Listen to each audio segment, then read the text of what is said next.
Terima kasih kepada pemateri yang pertama. Selanjutnya, saya sebagai pemateri kedua ingin meneruskan dari materi pertama. Nama saya Alif Wadia Sahrani, NIM 192111181. Di sini saya akan menjelaskan tentang latar belakang pemikiran intelektual Fazlur Rahman. Pasca menamatkan pendidikan tingkat menengah, Rahman melanjutkan studinya di Departemen Ketimuran Universitas Punjab, Lohare, dan berhasil memperoleh gelar MA pada 1942 di bidang sastra Arab. Rendahnya mutu pendidikan India saat itu membuat Rahman memutuskan untuk mengambil program doktor di Universitas Oxford, Inggris dalam bidang filsafat Islam dan memperoleh gelar PhD pada 1949 dengan disertasi Ibnu Sina.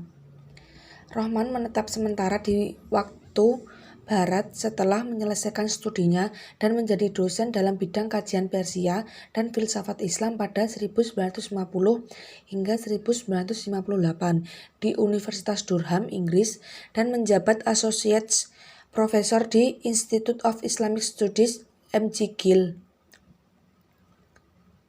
University. Selama 3 tahun mengajar di McGill University, akhirnya pada awal 1960 Fazlur Rahman kembali ke Pakistan atas permintaan Ayub Khan, Presiden Pakistan pada 1958 sampai 1969. Untuk membangun negeri asalnya, Pakistan. Permintaan Ayub Khan pada Fazlur Rahman bertujuan untuk merumuskan ideologi Islam bagi negara Pakistan. Selanjutnya, pada tahun 1962, Fazlur Rahman diminta oleh Ayub Khan untuk memimpin lembaga riset Islam, Islamic Research Institute, dan menjadi anggota Dewan Penasihat Ideologi Islam, The Advisory Council of Islamic Ideology.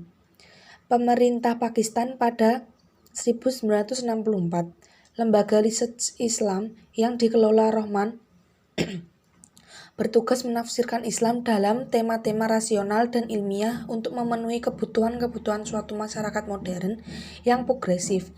Sementara Dewan Penasihat Ideologi Islam yang dibentuk tahun 1962 bertugas untuk meninjau seluruh hukum, baik yang telah ada ataupun yang akan dibuat untuk bertujuan menyelesaikan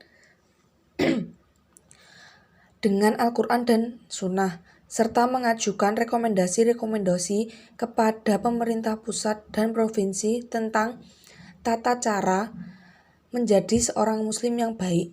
Kedua lembaga ini memiliki hubungan kerja yang erat karena Dewan Penasehat dapat meminta kembali riset untuk mengumpulkan bahan-bahan dan mengajukan saran suatu rancangan undang-undang yang telah diajukan.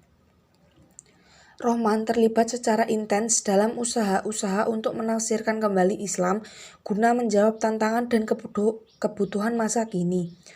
Fazlur Rahman berpendapat bahwa kesenjangan antara Islam yang terdapat dalam Al-Quran dan Islam dalam realitas sejarah telah melebur terlalu jauh sehingga perlu digabungkan kembali dan dijalin dengan erat melalui suatu usaha yang sistematis dan menyeluruh. Dengan orientasi dan visi itu, Rahman mencoba mengaktualisasikan nilai dan prinsip Al-Quran ke dalam kehidupan yang konkret.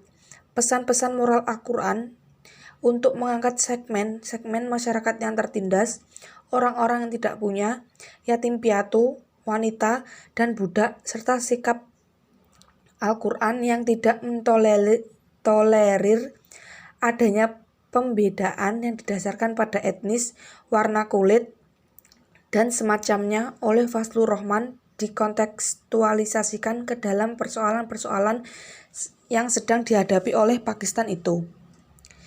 Gagasan-gagasan Fazlur Rahman selaku Direktur Lembaga Riset Islam ataupun sebagai anggota Dewan Penasihat Ideologi Islam selalu mendapat tantangan keras dari kalangan ulama tradisional dan fundamentalis di Pakistan. Ide-ide Fazlur Rahman tentang sunnah dan hadis, riba dan bunga, zakat, fatwa tentang kehalalan binatang yang disembelih secara mekanis, serta lainnya telah menimbulkan kontroversi-kontroversi berkepanjangan serta berskala nasional di Pakistan.